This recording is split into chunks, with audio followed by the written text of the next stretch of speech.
আজকেও তোজো তোজো জামাই ষষ্ঠীর ভোজ খাচ্ছে। ও মা, আমার কাঠের পুতুলও নাচে ওদিকে।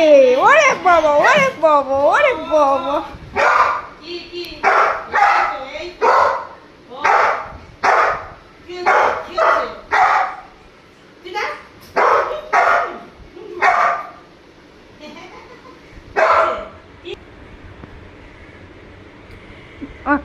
কালার মুখে দিচ্ছ?